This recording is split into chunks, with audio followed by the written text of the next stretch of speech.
On a Saturday night in Greektown 2 summers ago, Marcus Alston and his friends were downtown celebrating a friend's upcoming wedding. The night began like any other. Pretty typical. We were just clowning around, having fun. But as police body cam would show, the fun came to an end after 2 a.m.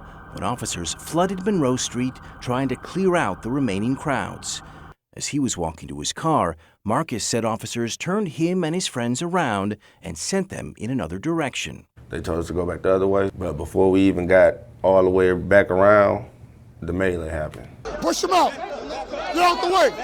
Get out the way, or you're going to be in a knockout zone. Officers were seen pushing back groups of young men and women still lingering. That's when the police tried to pat one of them down, and from there, it just broke. They just started putting hands on them.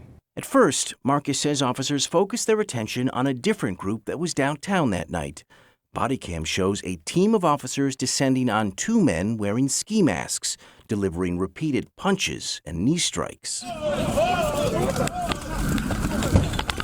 And the punches continued, even knocking off an officer's camera. At the same time down the street, another group of officers had surrounded Marcus and his friends. This man pulled down from behind by an officer who, seconds later, begins delivering repeated punches.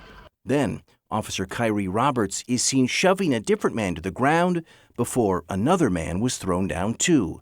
It was then that Marcus can be heard demanding officers' badge numbers. They got attacked by the police. Usually, when we see something like that, it's getting swept under the rug, so I just spoke up. And after he did, an officer was seen grabbing onto him, pushing Marcus back before shoving him into the middle of the street. I get up off the ground, and then it's lights out. I never see the punch coming. Y'all ain't got to do that, dog. The punch was delivered by Officer Kairy Roberts, and it knocked Marcus out. Once he was on the ground, officers did not render aid, according to a DPD investigation. Instead, they yelled at him to get up. Get up! Get up! Don't walk with my partner. Get up! I didn't do that. Go! Go! I didn't do that. Seconds later, Officer Roberts would leave Marcus in the street, and not long after, turn off his body camera. No officer could be seen rendering aid, including a supervisor, Sergeant Scott Barrick, who would later be reprimanded.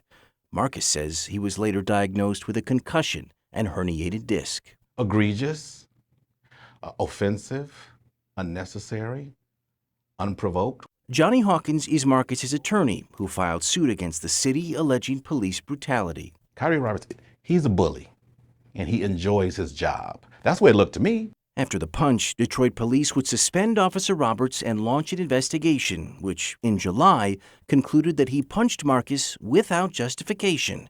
Even worse, it found that Roberts was not truthful to investigators, claiming that he saw Marcus strike an officer in the head with an unknown object before punching him.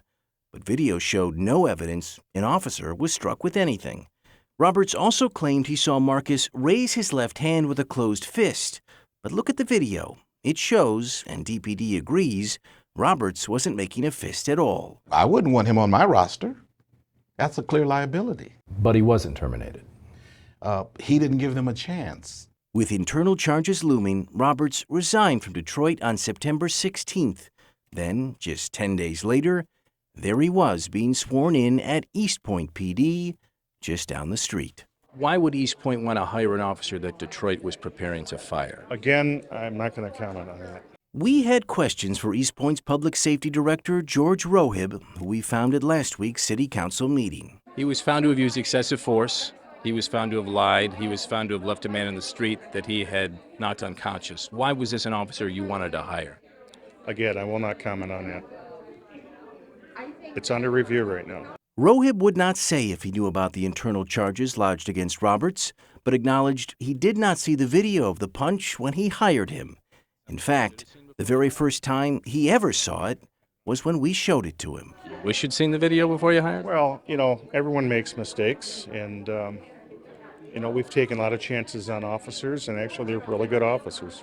He shouldn't be protecting and serving anybody anywhere. You're unleashing them from one bad situation to another city that you can open up a whole nother floodgate of anything to happen.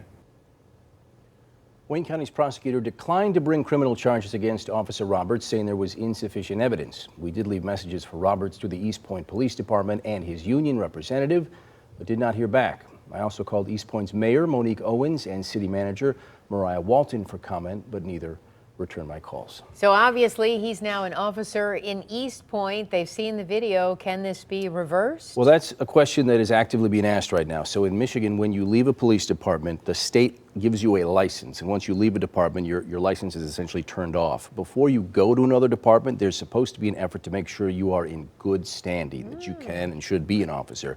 His license got turned back on, but there's a question being asked by the state right now as to whether or not it should have been. That investigation is ongoing, and ours will continue tomorrow at 6. Yeah, we definitely think a fail-safe like that is automatically in place, but you've... It doesn't always work, yeah.